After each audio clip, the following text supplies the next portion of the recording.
ಬೆಳಗಿನ ಸೂರ್ಯನ ಕಿರಣಗಳು ಕಿಟಕಿಯಿಂದ ಒಳಗೆ ಬೀಳುತ್ತಿವೆ. ಆಸ್ಪತ್ರೆಯಲ್ಲಿ ಒಂದು ತಾಯಿ ತನ್ನ ನವಜಾತ ಮಗುವನ್ನು ಮೊದಲ ಬಾರಿಗೆ ಕೈಯಲ್ಲಿ ಎತ್ತಿಕೊಳ್ಳುತ್ತಾಳೆ. ಒಂದು ಮಗುವಿನ ಮೊದಲ ಪ್ರಪಂಚ ಅವನ ತಾಯಿ. ಮೊದಲ ನಗು, ಮೊದಲ ಸ್ಪರ್ಶ, ಮೊದಲ ಪ್ರೀತಿ ಎಲ್ಲವೂ ತಾಯಿಯಿಂದಲೇ ಆರಂಭವಾಗುತ್ತದೆ. ತಾಯಿ ಮಗುವಿಗೆ ಊಟ ಮಾಡಿಸುತ್ತಾಳೆ, ನಡೆಯಲು ಕಲಿಸುತ್ತಾಳೆ, ರಾತ್ರಿ ಜೋಗುಳ ಹಾಡಿ ಮಲಗಿಸುತ್ತಾಳೆ. ಮಗುವಿಗೆ ಹಸಿವಾದಾಗ ತಾಯಿ ಊಟ ಕೊಡುತ್ತಾಳೆ, ಬಿದ್ದಾಗ ಎತ್ತಿಕೊಳ್ಳುತ್ತಾಳೆ, ಅತ್ತಾಗ ತನ್ನ ಮಡಿಲಲ್ಲಿ ಮಲಗಿಸುತ್ತಾಳೆ. ತಾಯಿಯ ಮಡಿಲೇ ಮಗುವಿನ ಮೊದಲ ಸ್ವರ್ಗ. ಮಗು ಶಾಲೆಗೆ ಹೋಗಲು ಹೆದರುತ್ತದೆ. ತಾಯಿ ಕೈ ಹಿಡಿದು ಶಾಲೆಯ ಬಾಗಿಲಿನವರೆಗೆ ಕರೆದುಕೊಂಡು ಹೋಗುತ್ತಾಳೆ. ಜೀವನದ ಪ್ರತಿಯೊಂದು ಹೊಸ ಹೆಜ್ಜೆಯ ಹಿಂದೆ ತಾಯಿಯ ಧೈರ್ಯ ಇರುತ್ತದೆ.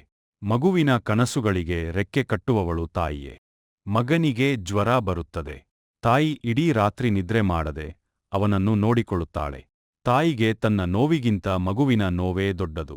ತನ್ನ ಸಂತೋಷವನ್ನು ತ್ಯಾಗ ಮಾಡಿ ಮಗುವಿನ ನಗುಗಾಗಿ ಬದುಕುವವಳು ತಾಯಿ. ಮಗ ಉದ್ಯೋಗ ಪಡೆದು ಮನೆಗೆ ಬರುತ್ತಾನೆ. ತಾಯಿಯ ಕಾಲಿಗೆ ನಮಸ್ಕರಿಸುತ್ತಾನೆ. ತಾಯಿ ಮತ್ತು ಮಗ ಸೂರ್ಯಾಸ್ತದ ಸಮಯದಲ್ಲಿ ಕೈ ಹಿಡಿದು ನಡೆಯುತ್ತಾರೆ.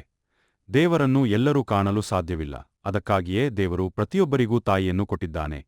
ತಾಯಿಯನ್ನು ಪ್ರೀತಿಸಿ, ಗೌರವಿಸಿ, ಏಕೆಂದರೆ ಆ ಪ್ರೀತಿಗೆ ಯಾವುದೇ ಬೆಲೆ ಕಟ್ಟಲು ಸಾಧ್ಯವಿಲ್ಲ.